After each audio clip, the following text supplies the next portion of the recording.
हाँ नमस्कार दोस्तों, सभी को प्रणाम। अब जल्द ऑक्शन की लिस्टें बन रही हैं और जल्द इंदिरा गांधी नगर और विभिन्न शहरों में ऑक्शन के माध्यम से आवास या फ्लैट बेचे जाएंगे।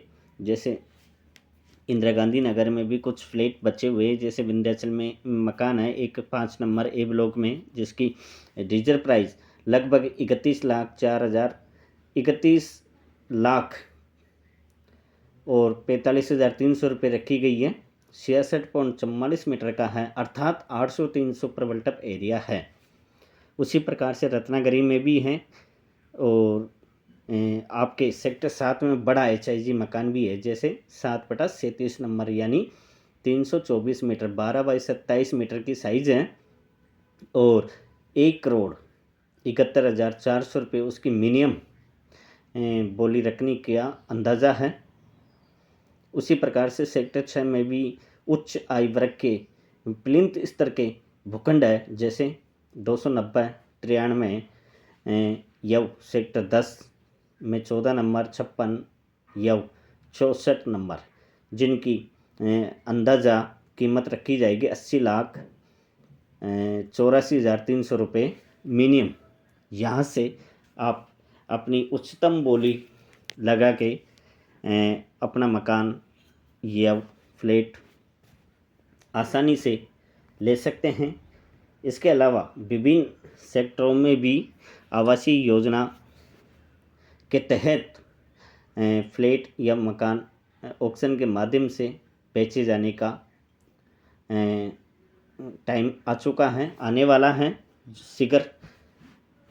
और ज़मीन खरीदने का अब समय भी आ चुका है। अब ज़मीनों के पंजीकरण दुगुनी रफ्तार से बढ़ रहे हैं। मलमास ख़त्म हो चुका है, शादी ब्याह अर्थात कई चीज़ें चालू हो गई है, तो ज़मीन खरीदना तो सही समय आ चुका है। बता दें, मलमास में ज़मीनों की खरीद फरोख्त नहीं होती है, यानी उसके बाद अब रजिस्ट्रियों में भी दुगुनी इजाफा देखने को मिल रहा है।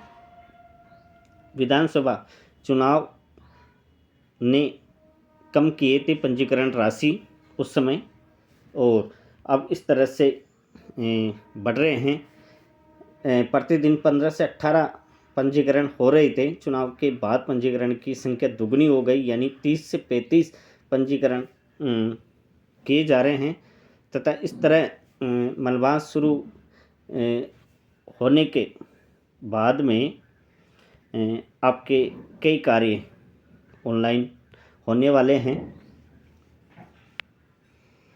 हाउसिंग बोर्ड यानी विवादित संपत्तियों को कोई भी नहीं बेच सकेगा। एक क्लिक पर पूरा डेटा आपको मिलेगा। जैसे एमपी में तो सभी प्रॉपर्टियां ऑनलाइन GIS मैपिंग शुरू कर दी गई है और एक क्लिक पर सारी जानकारी मिल जाती है। कोई भी आउंटी अपनी वेबसाइट पर जाकर अपनी प्रॉपर्टी सर्च करके अपने दस्तावेज देख सकता है। जैसे आपकी संपत्ति किसके नाम है, कितना बकाया है, एरिया कितना है, कब खरीदा था, रेजिडेंशली है या कॉमर्शियल है। मैपिंग के बाद हाउसिंग बोर्ड की संपत्ति की खरीद विकोत में भी जो गड़बड़ियाँ देखने को मिलती है वो ख़त्म हो जाएगी। खरीदार और विक्रेता पोर्टल पर ये सब देख सकेंगे। उक्त प्रॉपर्टी पर कोई विवाद तो नहीं। हाउसिंग बोर्ड ने जैसे MP में भोपाल में ये प्रोजेक्ट शुरू किया है। पूरे अब तक 152 डाटा और मैप ऑनलाइन किए जा चुके हैं। इसमें रेजिडेंशली में ही नहीं होगी, कॉमर्शियल एक्टिविटी अतिक्रमण का भी आपको पता चलेगा। इस मैपिंग के बाद हाउसिंग बोर्ड अपने ऑफिस से ये पता लगा सकता है कि प्रॉपर्टी रेजिडेंशियल है या कॉमर्शियल। यदि कोई रेजिडेंसी प्रॉपर्टी पर कॉमर्शियल एक्टिवेट करेगा और कोई शिकायत कर दे पड़ोसी, तो मैपिंग की जांच की जाएगी। मंडल की ज़मीन पर अतिक्रमण करने वाले की जानकारी भी जुटाई जाएगी। लेआउट में कुल निर्मित भवन, रिक्त भूमि के साथ अतिक्रमण वाले भूखंडों पर भी नवीन आवासीय योजना विकसित की जाने का अंदाज़ा लगाया जा रहा है। बोर्ड हर संपत्ति की लाइव मॉनिटरिंग कर सकेगी, यानी किसी प्रोजेक्ट में कोई सी प्रॉपर्टी नहीं बिकी या कितनी प्लॉट या मकान खाली हैं या किसी ने कब्जा कर रखा है, इसका पता भी चल जाएगा। कितनी प्रॉपर्टी में कौन सा विवाद है तथा कौन सा कोर्ट केस चल रहा है, ये भी पता लगाया जा सकता है।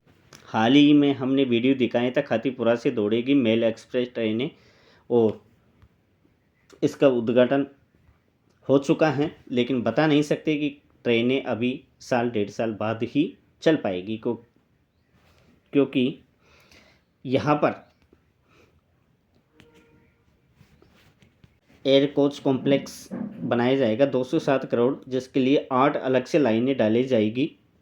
स्टेशन के सामने ही कॉम्प्लेक्स बनेगा जहाँ ट्रेनों के रख रखाव और कार्य किया जाएगा। ये बोर्ड में आपके मकानों की लिस्टें तैयार हो रही है। शीघ्र ऑक्शन की लेटेस्ट न्यूज़ आप तक हम पहुंचाएंगे। बहुत बहुत धन्यवाद वीडियो देखने के लिए। आप लोगों का प्यारा आशीर्वाद यूं ही बना रहे। मिलते हैं नई और महत्वपूर्ण वीडियो के साथ।